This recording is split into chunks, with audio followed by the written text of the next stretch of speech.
Hello everyone, আমি অনামিকা। সকলকে স্বাগত জানাই। যেহেতু এটি আমার প্রথম ব্লগ, তাই ভুল ত্রুটি হলে সবাই মার্জনা করবে। তো সকালে ঘুম থেকে উঠে বাইরে এসে দেখি আকাশটা খুবই সুন্দর লাগছে। আসলে আমরা যেখানটায় থাকি সেখানটায় খুবই গরম পড়ে, তো এই 2-1 দিন হলো গরমটা একটু কমেছে। তো কালকের কিছু তেলাপিয়া মাছ ছিল, সেই কারণেই বাপনকে একটু বাজারে পাঠিয়েছি কচুরমুখী আনার জন্য, মানে কচুরমুখী দিয়ে তেলাপিয়া মাছের ঝোল করবো বলে। তো এর মধ্যে বাপন আবার বাজার করে চলেও এসেছে, এসেও আবার একটু টিফিন করে নিয়ে আবার আমাকে হেল্প করতে বসে গেছে, মানে ওই সবজিগুলো কেটে আর কি হেল্প করে দিচ্ছিল। তো ততক্ষণে আমি আবার কড়াইতে ডালটা সিদ্ধ হতে বসিয়েও দিয়েছি। আজকে আবার তাড়াতাড়ি একটু রান্নাটা সেরেও নিতে হবে, কারণ আজকে যেহেতু বাপন একটু ইভিনিং ডিউটি আছে।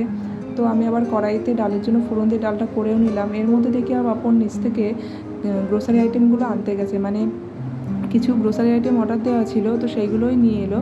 মানে বেশি কিছু না, অল্প কিছু জিনিস, ওই একটা রিফাইন অয়েলের ব্যারেল, একটা খেজুরের প্যাকেট, মানে শুকনো খেজুরের প্যাকেট, একটা নুনের প্যাকেট, আর একটা মুসুর ডালের প্যাকেট। তো এগুলো যখন চলেই এসেছে, এগুলোকে আমি আবার গুছিয়ে রেখে এসে পরে রান্নাটা বসিয়ে দিলাম তাড়াতাড়ি। মানে কড়াইতে একটু তেলটা গরম করে নিয়ে তাতে গোটা জিরে ফোড়ন দিয়ে যে সবজিগুলো আর কি কেটে রেখে দেওয়া হয়েছিল, মানে বেগুন, আলু, কচুরমুখী, এগুলো দিয়ে দিলাম।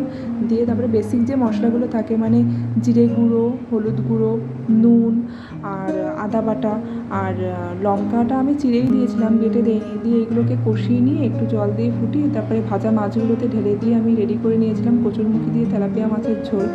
আর ভাতটা তারপরে আমি পরে করে নিয়েছি, ভাত করেছি, তারপরে একটু পটল ভাজা করেছি, আর মসুর ডালটা তো আগেই করে নিয়েছি। তারপরে করে নিয়েছিলাম এই যে কচুরমুখী দিয়ে তেলাপিয়া মাছের ঝোল। তো আমার রান্নাবান্না সব রেডি হয়ে যাওয়ার পর আমি আবার ঘর বাড়ি পরিষ্কার করে স্নান করে নিয়েছি। স্নান করে নিয়ে এসে একটু ঠাকুরকে পুজো দিয়ে তারপরে আমি আর বাপন আবার দুপুরের লাঞ্চটা করে নিয়েছি।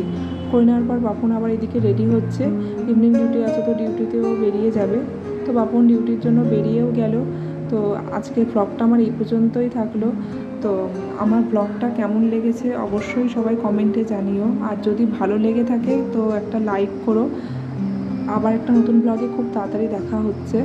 তো সবাই ভালো থেকো, সুস্থ থাকো, টাটা, বাই বাই।